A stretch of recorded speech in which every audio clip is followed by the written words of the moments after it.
My daughter-in-law just made the biggest mistake of her life. An hour ago, I received a text message that read, "I borrowed your old ring for the party, Grandma. Hope you don't mind." I replied with a smile, "Have fun, dear." But immediately afterward, I dialed my lawyer, Frank Miller, and told him, file a report for the theft of inventory item 847, a $3 million pink diamond ring. An hour later, the police raided that elegant party where Cynthia was flaunting my ring, believing she had taken a worthless trinket. If you're watching this, subscribe and tell me where you're from, because this story is going to leave you speechless. My name is Dolores. I am 71 years old, and for the past 10 years, I've been treated like the invisible mother-in-law, the old lady who gets in the way at family gatherings. To Cynthia, I was nothing more than an annoying old woman living in the house my late husband left me. She joined our family a decade ago when she married my son, Louis. And from day one, she made me feel like an intruder in my own home. Cynthia is one of those women who believed the world owes them everything. Elegant, manipulative, always dressed in the finest red and green gowns, adorned with expensive jewelry that my son bought her to keep her happy. From the moment she stepped into my home, she began treating me as if I were her personal maid. "Dolores, make me a coffee. Dolores, iron my black dress for tonight. Dolores, don't make noise when you walk. My head hurts." She never addressed me with respect. To her, I was simply the old lady, as if I didn't even have a name. At family dinners, she would talk about me as if I weren't present. "Louis, your mother should consider moving to a retirement home. This house is too big for someone her age." And my son, my own son, would just lower his head and mumble, "Mom is fine here, Cynthia." But I knew things were changing. Louis began to look at me differently, as if I were a burden. Cynthia had slowly poisoned his mind, whispering in his ear that I was too old to care for such a large house, that they needed the space for their own plans. She had grand dreams to turn my living room into her personal office, to transform the garden my husband and I had cultivated for 40 years into a modern entertainment area. For years, I endured her humiliations in silence. When guests arrived, Cynthia would introduce me as Louis's mother, never as the owner of the house. When she hosted parties, I had to hide in my room because, according to her, old people make others uncomfortable. There were nights I cried in silence, wondering how I had become invisible in the home I built with so much love. What Cynthia never knew, what no one in my family knew, was that my late husband, Mario, left me much more than this house. During our last years together, Mario had been secretly collecting valuable art, jewelry, and antiques. He knew I was discreet, that I never flaunted wealth, and he trusted that I would know how to handle his legacy when the time came. In a secret safe, hidden behind a painting in my bedroom, he kept a collection worth over $15 million. Among those pieces was the ring Cynthia had just borrowed, a 5-carat pink diamond ring designed by a French jeweler in 1920, valued at $3 million. To anyone unfamiliar with jewelry, it might have looked like a simply elegant antique ring, but to experts, it was a masterpiece.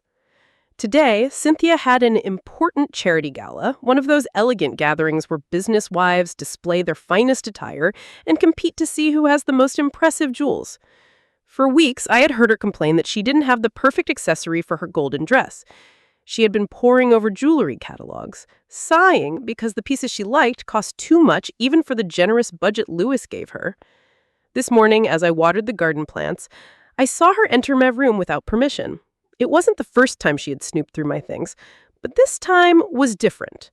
I watched her open my jewelry box, that small wooden chest where I keep some less valuable pieces, and her eyes landed on the pink diamond ring.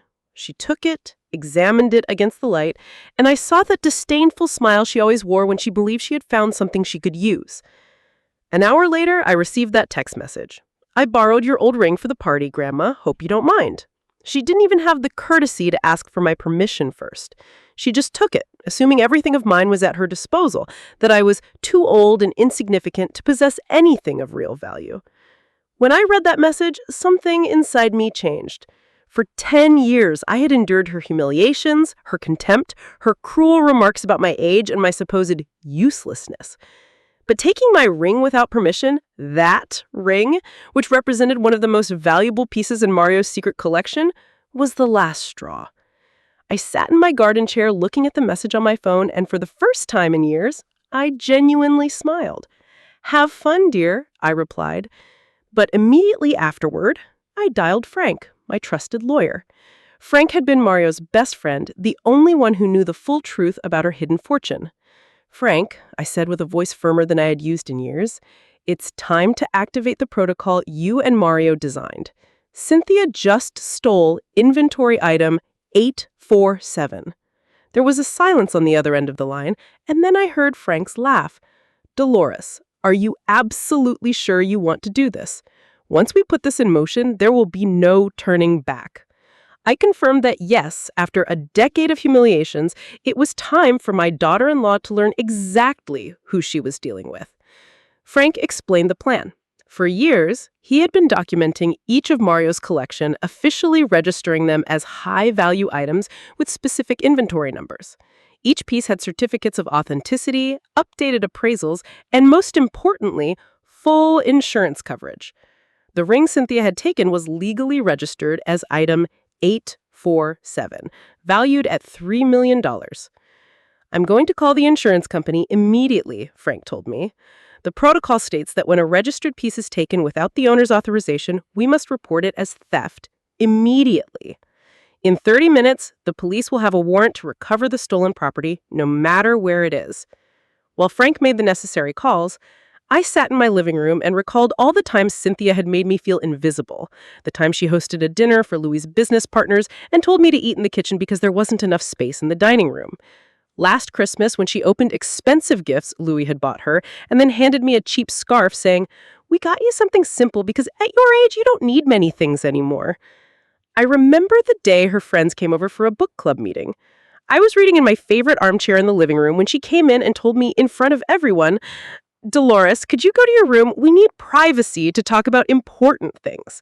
Her friends looked at me with pity, as if I were an old pet that needed to be moved out of the way. But what hurt me most to remember was the conversation I had overheard last week. Cynthia was talking on the phone with her sister Gretchen, and I could hear everything from the hallway. "I swear this old woman is driving me crazy," she said. "She lives in this huge house like a queen, but look at how she dresses. Look at her cheap jewelry. It's pathetic." Louis and I are waiting for her to decide to move to a retirement home, but she's too stubborn. When she finally leaves, I'm going to renovate this entire house, starting by throwing all her ugly antiques in the trash. That conversation had been the moment I decided I couldn't stay silent anymore. Cynthia not only despised me, she also despised everything Mario and I had built together. She had no idea that those ugly antiques she hated so much were worth more money than she could earn in several lifetimes. Frank called me back. "Everything's ready, Dolores. The theft report has been officially filed. The ring is listed as stolen property valued at $3 million. I gave the police the address of the hotel where the charity gala is being held. They have orders to recover the stolen property immediately." "And what will happen to Cynthia?" I asked. Frank sighed. "Dolores, technically she has committed grand larceny. We're talking about $3 million. According to the law, she could face several years in prison, but you are the victim, so you can decide if you want to press criminal charges or simply recover your property." I told him I wanted to think about it. For now, I just wanted to see Cynthia's face when she realized she had completely underestimated the useless old lady she despised so much. An hour after I filed the report, my phone rang. It was Louis, and he sounded absolutely panicked. "Mom, what's going on? The police just raided Cynthia's party. They say she stole a $3 million ring. This has to be a terrible mistake." "It's not a mistake, son," I replied calmly. "Your wife took a very valuable piece from your father's collection without permission. That ring is worth exactly $3 million, and she had no right to take it." "What collection? What are you talking about? Dad never had anything worth $3 million. Moms, you have to call the police and tell them it was a misunderstanding. It was unbelievable. My own son didn't even know the truth about the fortune his father had accumulated. Mario had been very careful to keep his investments and collections secret, even from Louis. He wanted to protect our family from the dangers that come with visible wealth. Kidnappers, con artists, distant relatives who appear asking for money. Louis, I said, there are many things you don't know about your father and about me. Your wife has just made a very serious mistake, and she will face the consequences alone. Mom, have you gone crazy? Cynthia is crying. They're treating her like a criminal. Her friends are recording everything with their phones. Her reputation is ruined. Her reputation? I repeated. What about the 10 years I've endured her treating me like trash in my own home? What about all the time she humiliated me in front of people? What about that conversation where she told her sister I was pathetic? Louis fell silent. He knew exactly what conversation I was talking about because he had heard it too and had done nothing to defend me. Mom, please, he finally mumbled. Cynthia can be difficult sometimes, but she doesn't deserve to go to jail for a misunderstanding. It wasn't a misunderstanding, Louis. It was theft. And now your wife is going to learn that the woman she despised so much is not the helpless old lady she thought. I hung up the phone and sat in silence, processing what had just happened. My son, my own son, had spent 10 years watching his wife humiliate me and had never raised his voice to defend me. Now that the consequences had arrived, he wanted me to be the one to save Cynthia from her own arrogance. But I wasn't going to do it. For the first time in a decade, I wasn't going to be the invisible woman who endured everything in silence. 20 minutes later, Frank arrived at my house, accompanied by Patrick, a private detective he had worked with for years. Patrick was a man in his 50s, elegant and professional, specializing in fraud and art theft cases.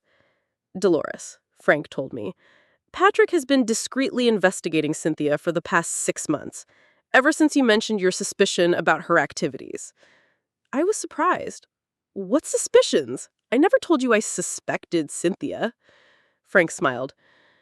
Do you remember the conversation we had in December when you mentioned that some of your small pieces had been moved and that you had noticed your jewelry box had been moved several times? Yes, I remembered. I had thought it was my imagination, the forgetfulness of old age.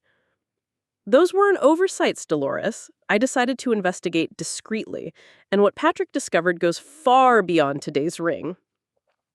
Patrick opened a folder full of photographs and documents. Mrs. Dolores, your daughter-in-law has been selling pieces from your collection for almost 2 years. Small things at first, antique brooches, pearl earrings, a silver necklace, things you might have thought you had lost or put elsewhere. My heart raced.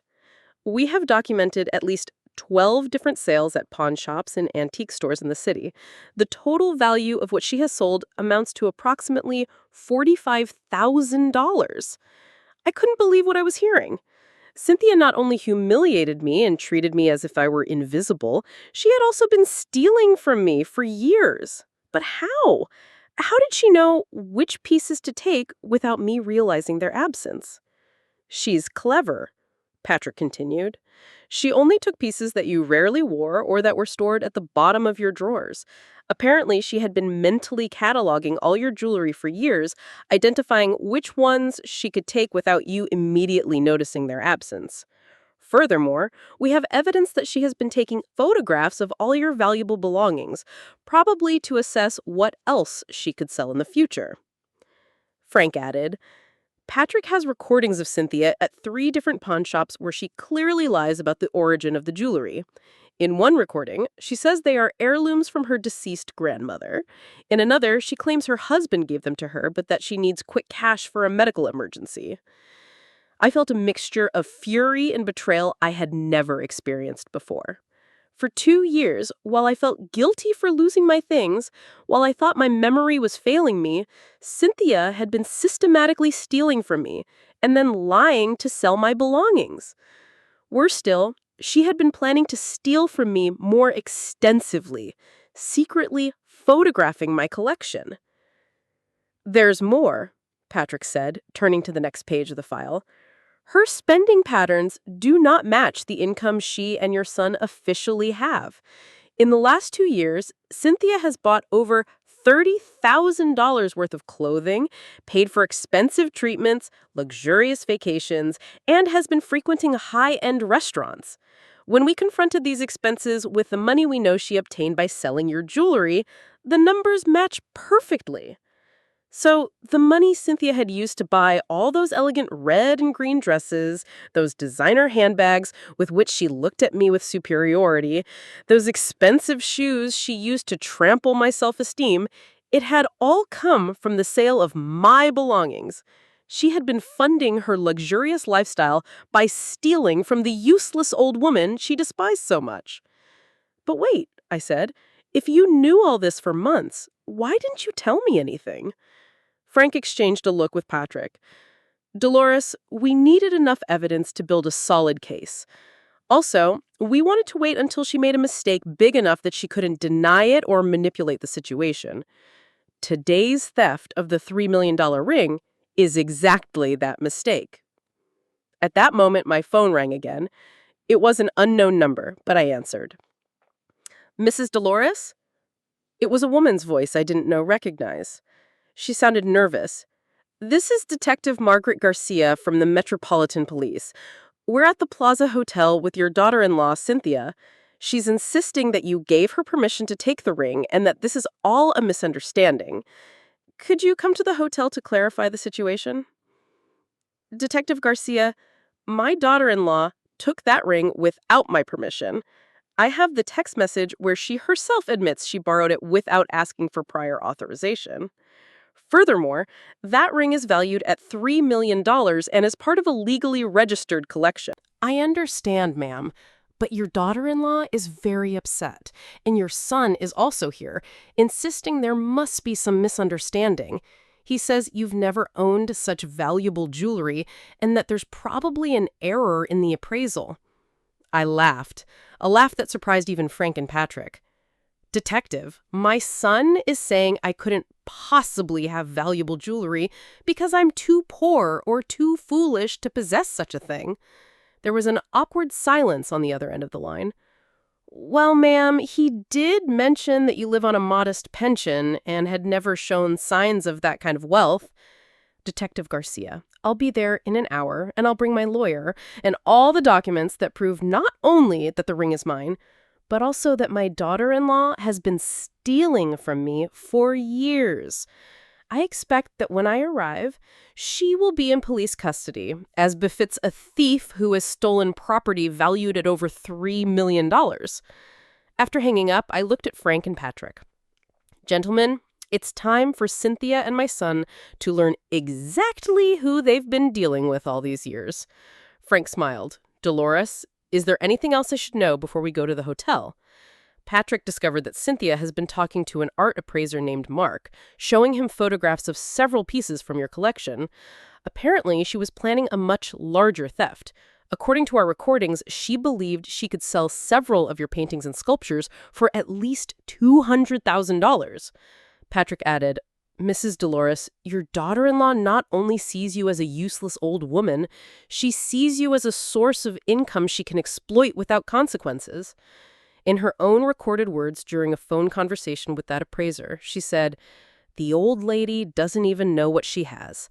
I could steal half her stuff and she'd never realize it.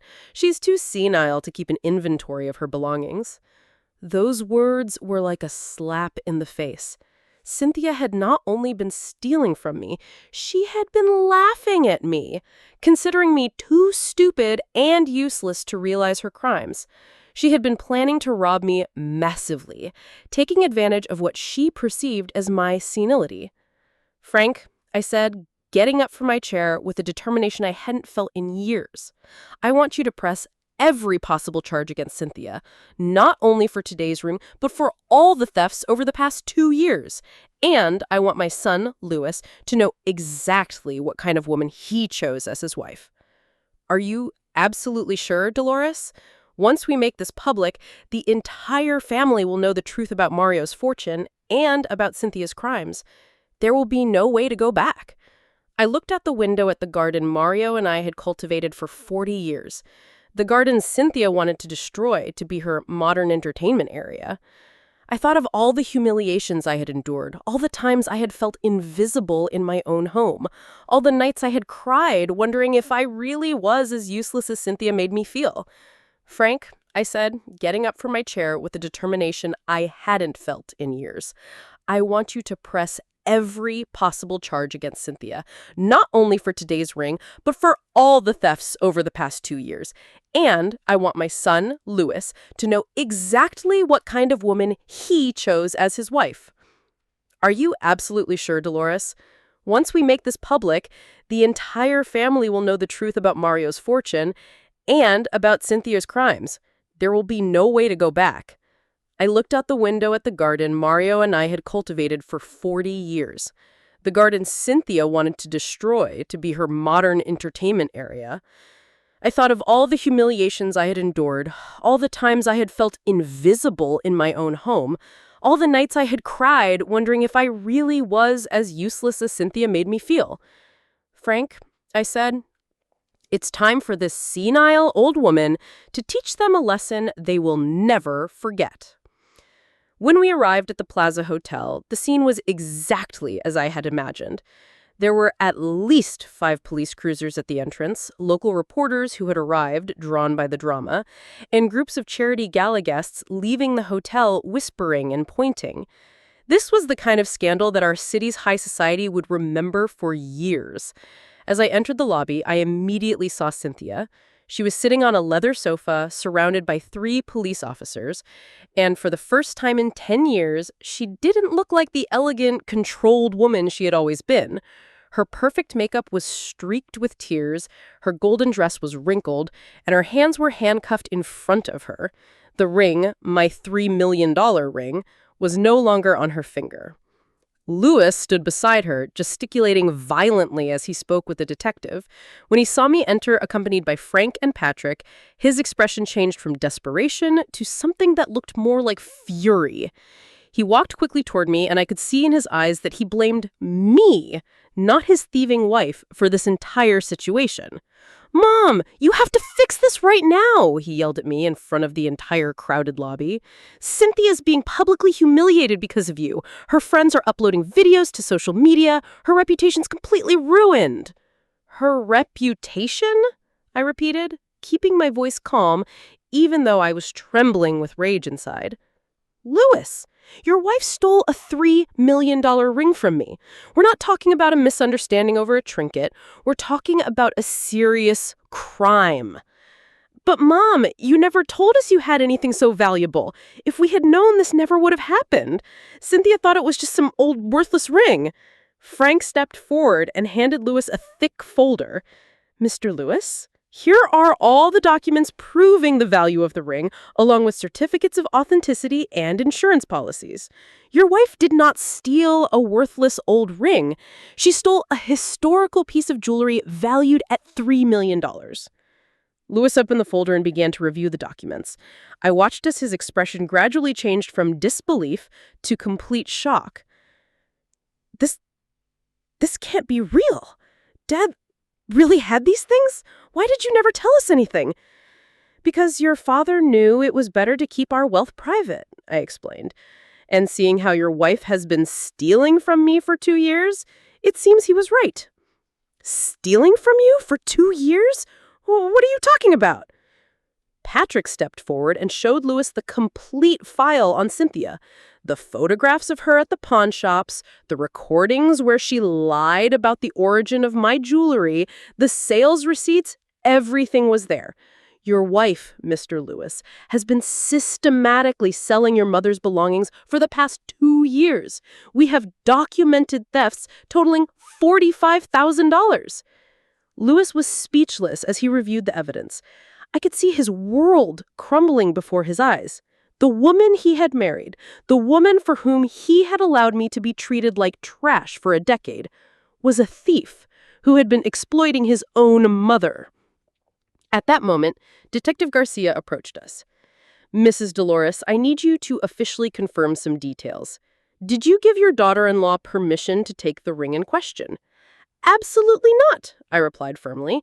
"I have the text message here where she herself admits she borrowed it without asking my permission. In my world, taking something without permission is called theft. And can you confirm that the ring legally belongs to you?" Frank intervened. "Detective, here are all the legal documents. The ring was purchased by Mrs. Dolores's late husband in 1975. It is registered in his will, it is insured for its full value, and it is part of the official inventory of the inheritance Mrs. Dolores received." The detective reviewed the documents and nodded. "Everything seems to be in order. Mrs. Dolores, do you wish to press criminal charges against your daughter-in-law?" Before I could answer, Cynthia cried out from her seat, "Dolores, please! It was just a misunderstanding. You know I would never intentionally hurt you. I've always treated you with respect." I turned to her slowly. For the first time in 10 years, Cynthia was speaking to me with desperation instead of contempt. For the first time, she needed me instead of treating me as if I were invisible. "Respect?" I asked, walking toward where she was sitting. "Do you call 10 years of humiliations respect? Do you call telling me to eat in the kitchen when guests arrived respect? Do you call stealing from me for 2 years and then calling me senile respect?" Her eyes filled with panic. "Steal from you? I never stole anything from you. This is the first time I've taken something of yours." Patrick stepped closer and showed her the photographs of her at the pawn shops.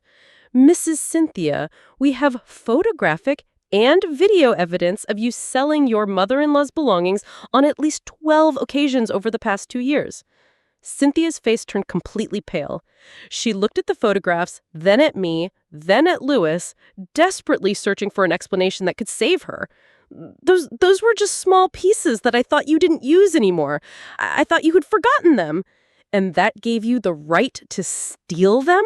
I asked. "And to lie in the pawn shops saying they were heirlooms from your grandmother?" Louis looked at her in horror. "Cynthia, did you really do that?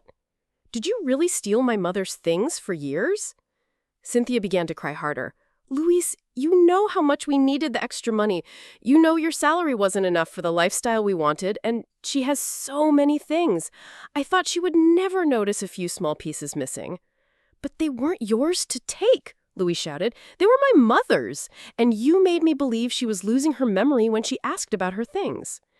It was then that I realized what had really been happening.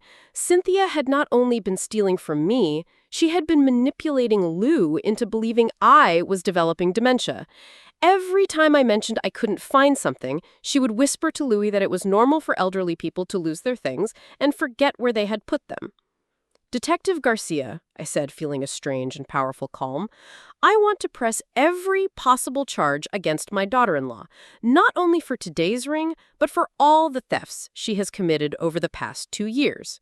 "No!" cried Cynthia. "Please, Dolores, I can give you everything back. I can compensate you. Don't do this to me." I looked her directly in the eyes. "Cynthia, for 10 years, you treated me as if I were invisible. You humiliated me in front of guests. You made me feel like a useless burden in my own home. For 2 years you stole from me while making me believe I was losing my memory, and now that the consequences have arrived, you want me to have mercy on you? But I never thought it was so serious. I never thought you had such valuable things." If I had known I had valuable things, what would you have stolen more from me?" I let her process that question for a moment. "Cynthia, the problem isn't that you didn't know the value of what you stole. The problem is that you stole from me. The problem is that for a decade, you treated me like trash." Frank approached the detective. "Detective Garcia, we also want to file charges for the other documented thefts. We have enough evidence to prosecute at least 12 additional cases of theft. The detective nodded. Understood, Mrs. Cynthia. You are under arrest for grand larceny in the first degree, multiple counts of petty theft, and fraud. You have the right to remain silent. As the detective read Cynthia her Miranda rights, I looked at my son Louis. He stood there, watching his wife being officially arrested, finally understanding that the woman he had married was a criminal who had been exploiting his own mother for years. "Mom," he said in a broken voice, I didn't know any of this. You have to believe me, Louis. I replied, perhaps you didn't know about the thefts, but you did know how Cynthia treated me. You saw every humiliation, every slight, every moment she made me feel invisible in my own home. And you never said anything? Louis lowered his head, unable to look me in the eyes. He knew I was right. For 10 years, he had been a silent witness to his wife turning me into a stranger in my own home, and he had chosen the easy path, to say nothing, not to confront, not to defend his own mother. Now that the truth had come to light, he finally understood the price of his silence. "Mom," he mumbled, "I thought you two would eventually find a way to get along. I thought if I didn't get involved, things would resolve themselves." "Things don't resolve themselves, Louis," I replied, "especially when one person is systematically abusing another. Your wife not only disrespected me for a decade, she stole from me, manipulated me, and planned to steal even more. And you thought that would just resolve itself?" As I spoke with Louis, I could see that several guests from the charity gala were recording the scene with their phones. The story of the millionaire mother-in-law who caught her thieving daughter-in-law would be circulating on social media before the night was over. For Cynthia, who had built her entire social identity around her image as an elegant and respectable wife, this was worse than jail. Detective Garcia finished reading the Miranda rights and began to escort Cynthia toward the exit. But before they could reach the door, Cynthia turned to me with an expression I had never seen before. Pure, desperate fury. "Dolores, you don't understand what you've just done," she screamed at me. "My life is ruined. My friends, my reputation, everything is destroyed. And why? For a stupid ring you didn't even wear?" "No," I calmly replied. "For 10 years of thefts, humiliations, and mistreatment. Today's ring was simply the last straw." "But I gave you a family," she continued to scream. "I gave you grandchildren you never had. Louis had gave you a purpose in your old age." That was the most ridiculous statement I had heard in years. "Cynthia, you didn't give me a family. You turned my family into strangers who treated me as if I were a burden. And as for grandchildren, you two decided not to have children, remember? You said children would ruin your figure and interfere with your career." Louis looked increasingly uncomfortable with every word that came out of his wife's mouth. I think he was finally seeing Cynthia as she really was. Manipulative, selfish, and completely willing to lie when the consequences of her actions finally caught up to her. "Dolores!" she yelled as the detective tried to make her walk. "If you go through with this, you're going to lose your son forever. Louis will never forgive you for destroying your marriage." I looked at Louis. He stood there, watching his wife make threats while she was being arrested for stealing from his own mother. "Louis," I said, "is that how you feel? Do you think I destroyed your marriage?" Louis remained silent for a long moment, processing everything he had discovered in the last 2 hours. His wife was not the elegant and sophisticated woman he thought he had won over. She was a thief who had been exploiting his elderly mother for years while manipulating him into believing that his mother's forgetfulness was a sign of senility. "Mom," he said in a broken voice, I didn't know any of this." Patrick handed me an additional folder. "Mrs. Dolores, there's something else you need to know. During our investigation, we discovered that Cynthia had been in contact with an attorney specializing in wills and inheritances. Apparently, she had been researching legal ways to challenge your father-in-law's will if you were to pass away." Louise looked increasingly sick. "What does that mean?" "It means," Frank explained, "that your wife was not only stealing from her mother in the present, she was planning for the future, investigating how to take over the entire inheritance when her mother died. Patrick added. We found emails between Cynthia and this lawyer discussing the possibility of declaring your mother mentally incompetent. The plan was to demonstrate that you had senile dementia and therefore lacked the legal capacity to manage your finances or property. My blood ran cold. She was planning to declare me mentally incompetent? Yes, Patrick continued. In one of the emails, Cynthia mentions that you had been frequently losing things and that this could be used as evidence of mental decline. Of course, now we know that you weren't losing things. She was stealing them. Louis sat heavily in a lobby chair. My God, he mumbled. She was planning to steal everything from you. Not only that, Frank added. We also found that she had been pressuring Louis to convince you to move to a retirement home. Once you were institutionalized, it would have been much easier to obtain a court order declaring you mentally incompetent. I remembered all the conversations where Cynthia subtly suggested that I was too old to live alone, that I needed professional care, that I would be happier in a place designed for people my age. It wasn't genuine concern. It was a calculated strategy to seize my fortune. Mrs. Dolores, Patrick said, your daughter-in-law is much more dangerous than we initially thought. We're not talking about a woman who impulsively took some jewelry. We're talking about someone who had developed a long-term plan to steal your entire inheritance and declare you mentally incompetent to legally justify it. Louis lifted his head and looked at me with tears in his eyes. Mom, I never suspected any of this. When Cynthia mentioned the retirement home, I thought it was because she genuinely cared about your well-being. Louis, I said, sitting next to him, your wife manipulated you as much as she manipulated me. She knew exactly what to say to make you believe her intentions were good. Frank closed his folder and looked at me seriously. Dolores, with all this evidence, the district attorney is probably going to offer Cynthia a plea bargain. Depending on how we handle this, she could face between 5 and 15 years in prison. And what about the money she already stole? I asked. Most of the pieces she sold were bought by private collectors, Patrick explained. We're going to be able to track down and recover approximately 60% of the stolen value. The rest was probably already spent on her lavish lifestyle. Louis sighed deeply. Mom, what's going to happen now? What's going to happen to me? What's going to happen to our family? It was a good question. In the space of 2 hours, my family had been completely transformed.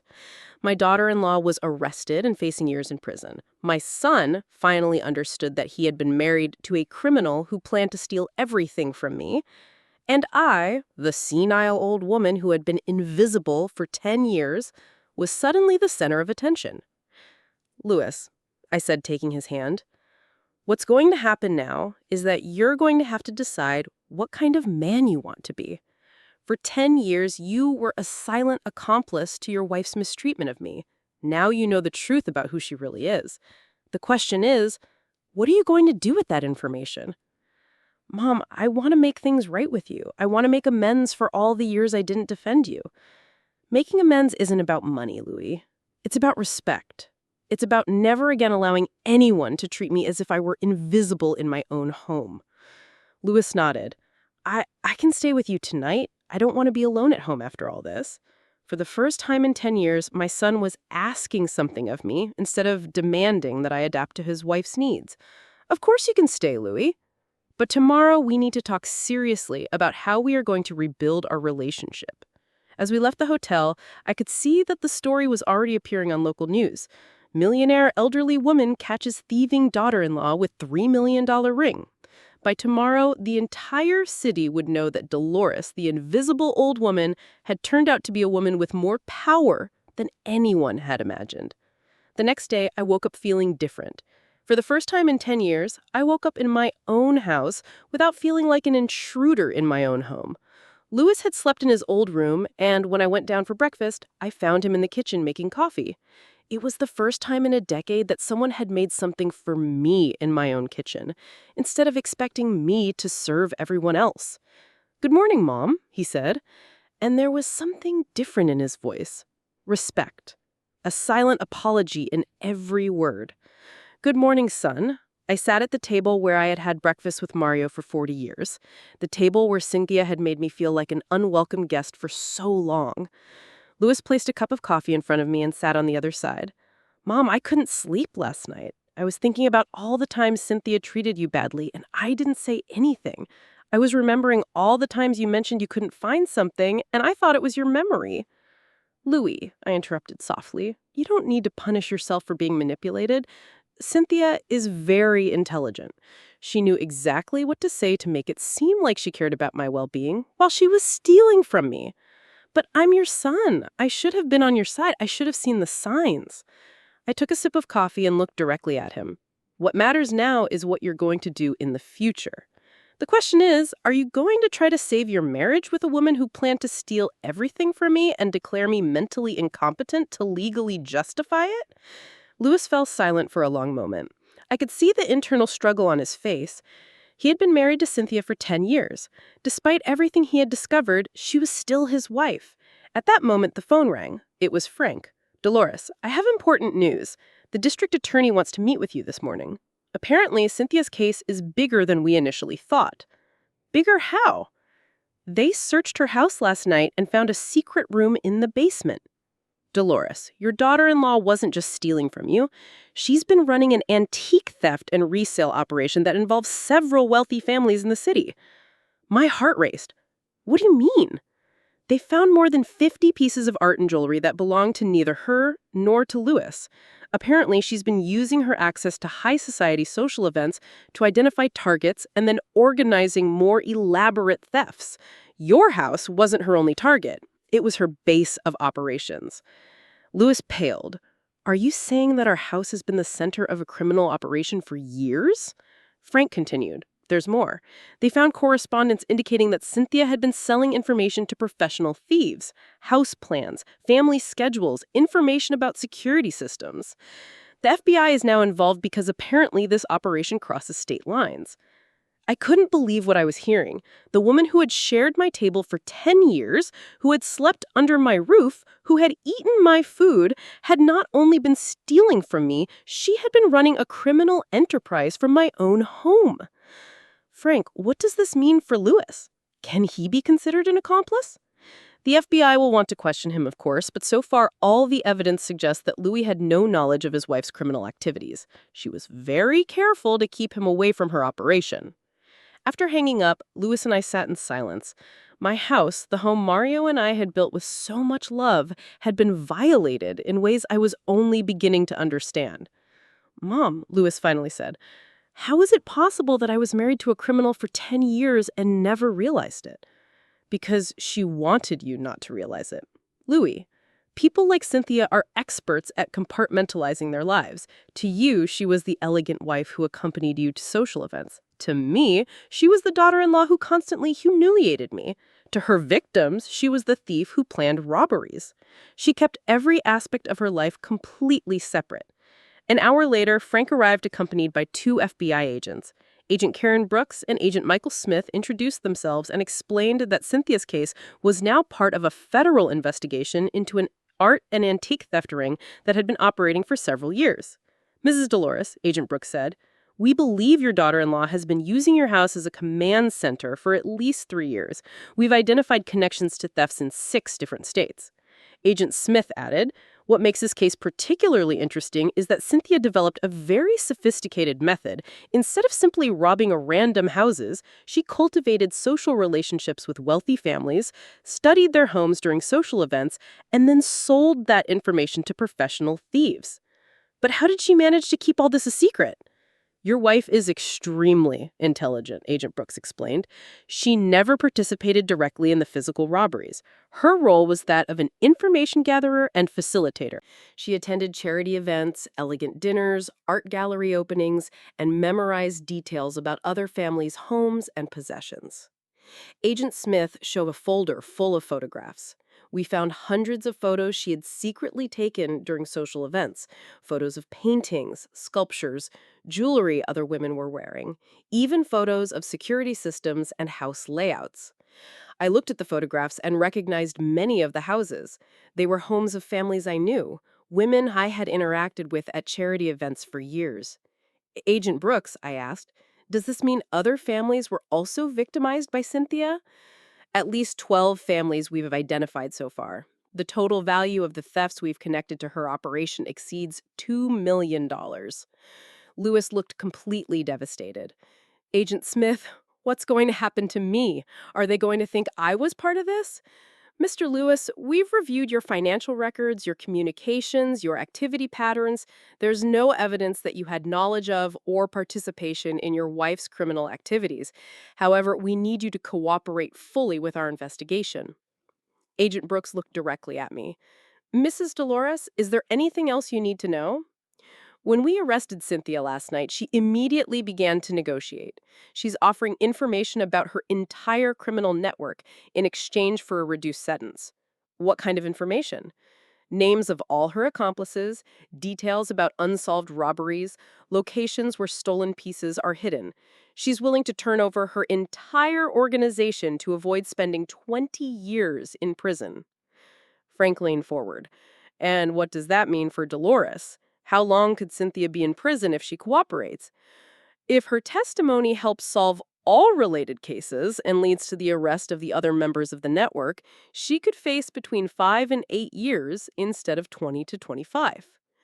Lewis sighed deeply. So, even now, even after being arrested, Cynthia is finding ways to manipulate the system to benefit herself. That's how intelligent criminals work, Agent Smith explained. They always have an escape plan.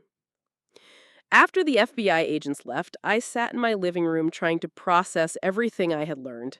My house had been the center of a criminal operation for years. The woman who had made me feel invisible had been using my home to plan crimes against other families like mine. Mom, Louise said, sitting next to me, how are we going to get through this?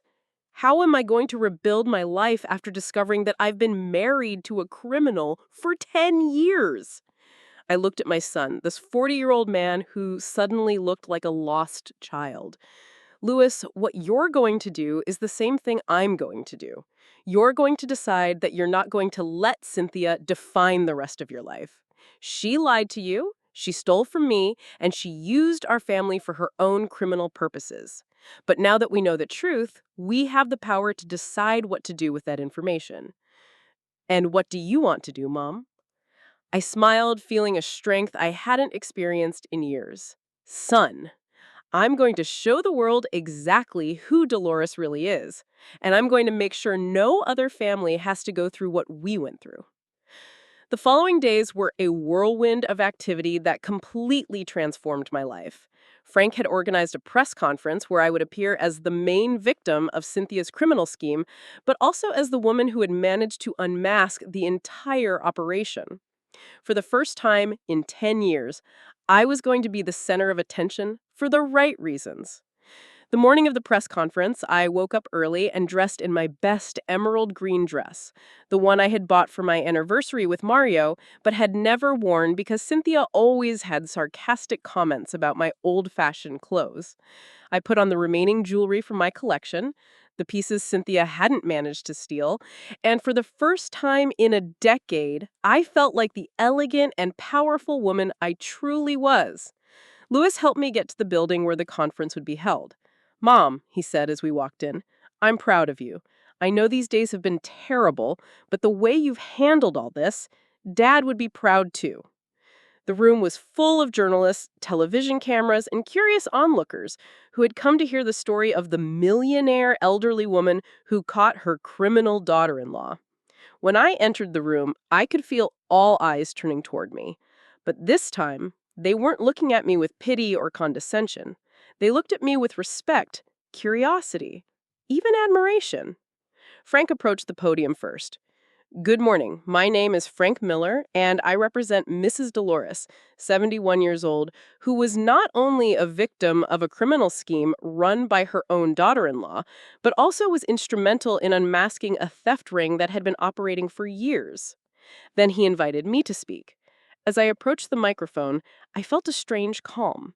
For 10 years, I had been silenced, ignored, treated as if my words had no value. Now, dozens of people were waiting to hear what I had to say. My name is Dolores, I began, and for the past 10 years, I was a victim of psychological abuse and systematic theft by my daughter-in-law, Cynthia. But what I want you to understand is that this is not just my story. It is the story of many elderly people who are victimized by family members who see them as easy targets.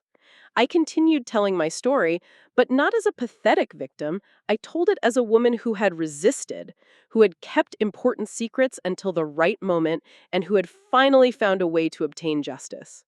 Cynthia thought I was a senile old woman who would never realize her crimes, I said. But what she didn't know is that my late husband taught me to be observant, patient, and strategic. When I suspected something was wrong, I didn't confront directly. I investigated, collected evidence, and waited for the perfect moment to act. A journalist raised her hand. Mrs. Dolores, why did you wait so long to act? Why didn't you report the thefts when they started? Because I needed enough evidence to ensure that Cynthia couldn't manipulate the situation, I replied. People like my daughter-in-law are experts at making themselves look like victims.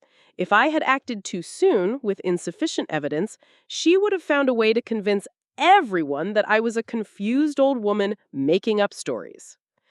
Another journalist asked, how do you feel knowing that your house was used as a command center for a criminal network? I feel betrayed, of course, but I also feel powerful because in the end, it was I who put an end to that criminal operation. It was my report that led to the arrests. It was my evidence that unmasked the entire network. After the press conference, something extraordinary began to happen. My phone wouldn't stop ringing. Journalists from all over the country wanted to interview me. Documentary producers wanted to tell my story. But the calls that moved me most were from other elderly women who'd seen the news and recognized elements of my story in their own lives. A woman named Diana called me crying. Dolores, I saw your interview on television, and I think my son-in-law is stealing from me. My jewelry has been disappearing, but my daughter says it's normal for old people to lose things. After listening to you, I realized that maybe I'm not losing my memory. Another woman, Grace, told me that her daughter-in-law had been pressuring her to sign documents she didn't fully understand. After seeing your story, I realized that I need to get my own lawyer, not rely on the lawyer my daughter-in-law recommends. These conversations made me understand that my experience with Cynthia was not unique. There were thousands of elderly people who were being victimized by family members who abused their trust, and many of them lacked the resources or knowledge to defend themselves. That night, Louis and I had a long and difficult conversation about our future. Mom, he said, I've decided to divorce Cynthia. I can't continue to be married to someone who hurt you so much and who turned out to be a criminal. Are you sure, son? It's a very big decision. Completely sure. For 10 years, I chose Cynthia over you. And that was the biggest mistake of my life. I'm not going to make the same mistake again. 3 days later, I received an unexpected call. It was a television producer named Peter who had seen my press conference. Mrs. Dolores, I'd like to propose something to you. Have you considered having your own show where you help other elderly people who might be victimized by family members? The idea intrigued me. What kind of show? A show where people can call in to tell their stories and where you can offer advice based on your experience. We could also have legal experts and psychologists to help. We'd call it Dolores's Wisdom or something like that. For the first time in my life, someone was offering me a platform to use my experience and knowledge to help others. For 71 years, I had been the devoted wife, the sacrificing mother, the invisible mother-in-law. Now I finally had the opportunity to be something more, an advocate, an educator, a voice for people who had been silenced like me. Peter, I said, I'm interested in your proposal, but I have some conditions.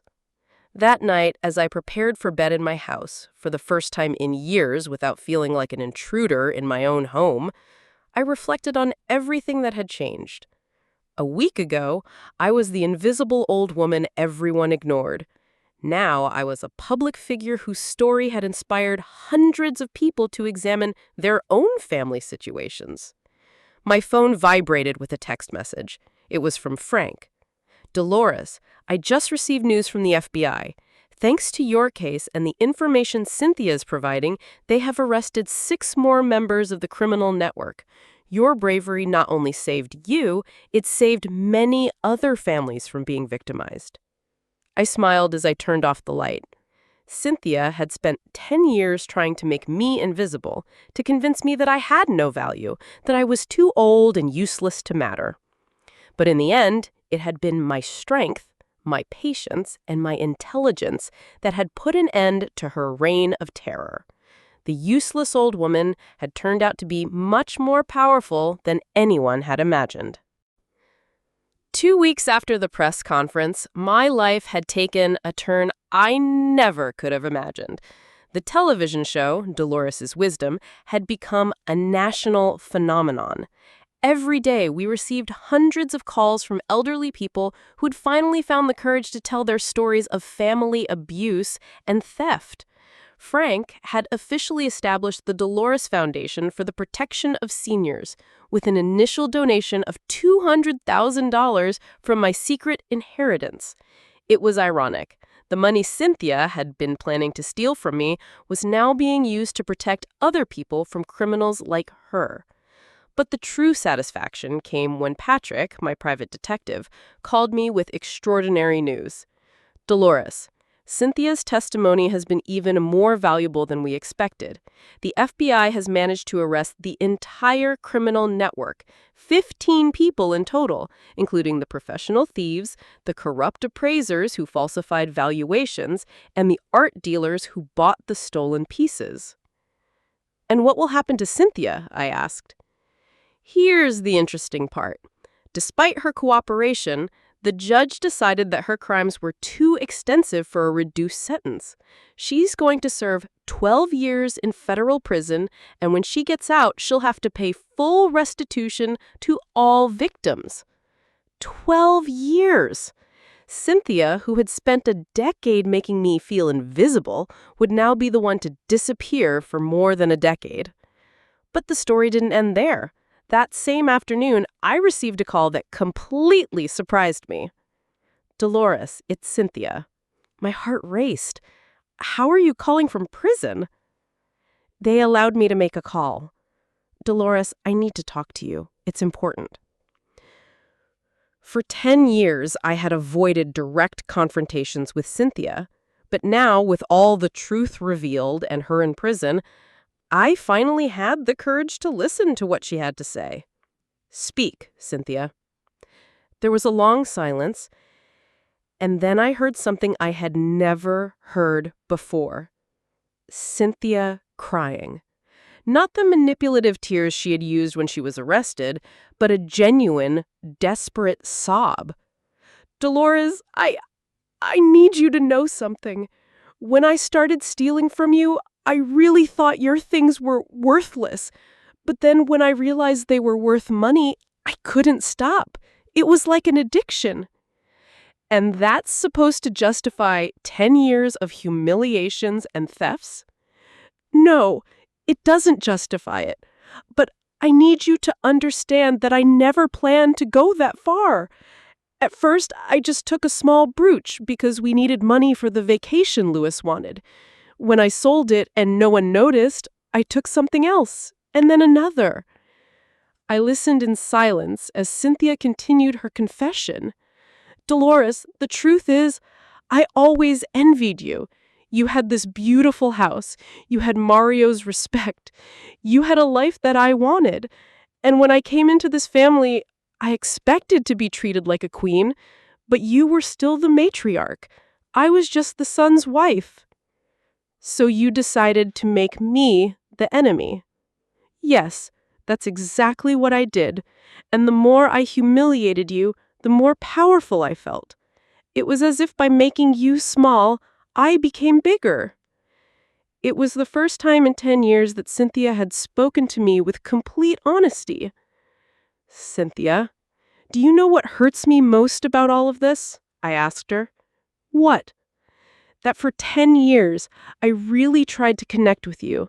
I tried to include you in family traditions, to teach you Mario's recipes, to share with you the memories of this house. And you took all of that and used it to hurt me. I know, she murmured. I know, and it's what hurts me most now. Dolores, in prison, I've had time to think, and I realized that I destroyed the only real family I had. My own parents abandoned me when I was a teenager. Your family was the only one that gave me a chance to belong to something. And you squandered it. I destroyed it. And not only that, I destroyed Louis, too. He called me yesterday to tell me that he had filed for divorce. He told me that he couldn't continue to be married to someone who hurt his mother so much. It was true. Louis had been completely transparent with me about his plans to divorce Cynthia. I can't continue pretending that my marriage can be saved after everything she did, he had told me. Cynthia, I said, why are you telling me all of this? What do you want me to do with this information? I don't want you to do anything. I just wanted you to know that I realized what I lost. Not only did I lose my freedom, not only did I lose my marriage, I lost the opportunity to have a real family, to have a mother-in-law who truly cared about me. I did care about you, Cynthia. For years, I really tried to understand why you hated me so much. I didn't hate you. I envied you. And that envy turned me into a monster. I hung up the phone, feeling a strange mix of emotions. I had waited 10 years to hear Cynthia admit the truth about her behavior. But now that she finally had, I didn't feel victorious. I felt sad for all the lost time, for all the wasted opportunities to have a united family. That night, Louis came to dinner with me. It was something we had started doing regularly since Cynthia's arrest. As we ate, I told him about the phone call. Do you think Cynthia was being sincere? He asked. I think she's finally facing the reality of her actions, I replied. But Louis, what matters now isn't whether Cynthia finally understands what she did wrong. What matters is that we learn from this experience. What do you mean? I mean that for 10 years, our family allowed a toxic person to control the entire family dynamic. Never again will I allow anyone to make me feel invisible in my own home, and I hope you never again allow anyone to mistreat the people you love. Louis nodded solemnly. Mom, I've learned the hardest lesson of my life. Never again will I choose superficial peace over defending what is right. The next day, I received even better news. The Dolores Foundation had received an anonymous donation of $5 million from a wealthy family who had been saved from being victimized thanks to the information we had shared on our show. Frank explained to me, Dolores, the Peterson family watched your show last week. Mrs. Peterson realized that her granddaughter had been exhibiting exactly the same behavior patterns as Cynthia, pressuring her to sign documents, suggesting she move to a retirement home, borrowing small pieces of jewelry. Thanks to your story, she hired a private detective and discovered that her granddaughter had been planning a scheme similar to Cynthia's, and they managed to stop her completely in time. The granddaughter has been arrested, and Mrs. Peterson recovered everything that had been stolen. She says, your show saved not only her fortune, but probably her life. It was incredible to think that my story, my pain, had been transformed into something that could protect other families. Cynthia had spent 10 years trying to steal my worth and my dignity, but in the end, it had been that very experience that had given me a purpose greater than I had ever imagined. That night, as I prepared for sleep, I reflected on the extraordinary path my life had taken. A month ago, I was an invisible elderly woman who felt useless in her own home. Now, I was a national advocate for senior rights with a successful television show and a foundation that was saving families. Cynthia had tried to destroy me, but instead, she had awakened a strength I didn't even know I had. The sweetest revenge had not been seeing her go to prison. The sweetest revenge had been discovering exactly who I was when I finally had the courage to defend myself. 1 year after Cynthia's arrest, my life had transformed in ways I never could have imagined. The show Dolores' Wisdom had become the most watched television show in its time slot. Broadcast in 32 different countries, the Dolores Foundation had helped more than 1,000 families identify and stop financial abuse schemes against elderly people. But the most important transformation was not public, it was personal. This morning, as I watered the flowers in the garden Mario and I had planted 40 years ago, I received a completely unexpected visit. Louis arrived, accompanied by an elegant woman in her 40s with brown hair and a genuine smile that immediately reminded me of Mario's. "Mom," Louis said, clearly nervous, "I want to introduce you to someone very special. This is Nicole, and, well, we've been dating for the past 6 months." Nicole approached confidently, but also with respect.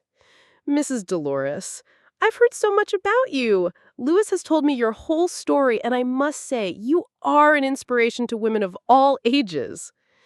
The first thing I noticed about Nicole was how she looked at me with genuine respect, not with the condescension I had received from Cynthia for years. When she spoke to me, she addressed me directly, not Louisi, as if I were invisible. "Nicole," I said, "what do you think of the fact that my son is dating you while he's still technically married?" Louisi turned pale, but Nicole smiled. "Mrs. Dolores, I appreciate your direct question. Louis told me the entire situation with Cynthia before we started dating. The divorce papers were finalized last week. I would never have started a relationship with a married man, no matter the circumstances." I liked her honesty. "And what do you think about having a famous mother-in-law who appears on television talking about family problems?" Nicole laughed genuinely. "Honestly, I'm proud. You took a terrible experience and turned it into something that is helping thousands of people. That requires extraordinary strength." Over the next few months, I observed the relationship between Louis and Nicole. It was completely different from his marriage to Cynthia. Nicole encouraged Louis to spend time with me, to include me in their plans, to value my opinion. When they hosted dinners, they invited me as the matriarch of the family, not as a burden they had to tolerate. The most notable difference was that Nicole genuinely wanted to get to know me. She asked about my experiences with Mario, about the history of our house, about family traditions. Instead of trying to replace or erase the past, she wanted to be part of the continuity of our family. One afternoon, as Nicole and I were preparing dinner together, she asked me something that surprised me. "Mrs. Dolores, what can I do to make sure I never become someone like Cynthia?" I paused to think about her question. "Nicole, Cynthia became what she became because she saw our family as something she could exploit, not as something she could contribute to. You are already different because you care enough to ask the question. But I want to be specific. What behavior should I avoid? Never try to isolate Louis from his family. Never speak ill of me when I'm not present. Never assume that because I'm older, my opinions don't matter. And if you ever have a problem with me, talk directly to me. Don't try to manipulate Louis to be your intermediary." Nicole nodded seriously. "And is there anything I can do proactively to be a good daughter-in-law?" "Recognize that this house, this family, has a history that existed before you arrived. Respect that history while contributing to creating new history. And never forget that being part of a family means giving as much as you receive." 6 months later, Louis asked me to go with him to buy an engagement ring for Nicole. It was ironic. It had all started with Cynthia stealing a $3 million ring, and now I was helping my son choose a ring to symbolize genuine love. "Mom," he said as we examined different options, "do you think I'm making the right decision? Do you think Nicole and I can build something lasting after everything that happened with Cynthia?" "Louis, the difference between Nicole and Cynthia is that Nicole sees our family as something valuable that she wants to protect. Cynthia saw our family as something she could exploit. That fundamental difference means everything." The proposal was perfect. Louis organized a dinner at our house in the dining room where for years Cynthia had made me feel like an intruder. But this time, I was sitting at the head of the table in my rightful place as matriarch of the family while Louis proposed to Nicole. When Nicole said yes, the first thing she did was walk over to me and hug me. "Mrs. Dolores," she said with tears in her eyes, "I hope I can be the daughter-in-law you deserve." "Nicole," I replied, "you already are." The wedding day was the happiest family celebration we had had in over a decade. Nicole had insisted that the ceremony be held in our garden, honoring the legacy Mario and I had built. During the ceremony, Louis asked me to say a few words. "2 years ago," I began, "I believed my family story had ended with humiliation and betrayal. But today, I understand that that terrible experience was simply the end of a chapter, not the end of the entire book. Nicole, welcome to a family that now knows how to value mutual respect, honesty, and genuine love." After the wedding, as the guests celebrated in the garden, I received an unexpected text message. It was from a woman named Karen who had watched my show from the beginning. "Dolores, I wanted you to know that your story gave me the courage to report my son who had been stealing my medication to sell it. Thanks to your example, I regained my dignity and my health. Now my son is in rehabilitation and our relationship is healing. Your courage inspired me to find mine." These messages arrived regularly. People from all over the world who had found the strength to defend their rights after hearing my story. It was proof that the pain I had suffered had been transformed into something positive and powerful. That night, after all the guests had left, I sat alone in my garden, reflecting on the extraordinary journey I had lived. 2 years ago, I was an invisible elderly woman victimized by a daughter-in-law who saw me as a nuisance. Now I was a national advocate, a woman with a new daughter-in-law who genuinely respected me, and the matriarch of a family rebuilt on foundations of honesty and love. My phone rang one last time. It was Frank. "Dolores, I have final news about Cynthia. Her appeal was just rejected. She's going to serve the full 12 years of her sentence." And how do I feel about that? I asked myself aloud. Only you can answer that question. The truth was, I no longer felt anger towards Cynthia. I felt pity for her. She had had the opportunity to be part of a genuine family, and she had squandered it for greed and envy. Now she would spend 12 years in prison while I enjoyed the new life I had built with my courage and determination. "Frank," I said, "Cynthia is no longer part of my story. My story now is about the thousands of families we've helped, about the new relationship I have with Louis, about the wonderful daughter-in-law I now have, and about the legacy I am building." After hanging up, I looked up at the stars and whispered, "Mario, I hope you're proud." The invisible old woman who almost lost everything finally found her voice, her power, and her purpose. The sweetest revenge had not been destroying Cynthia.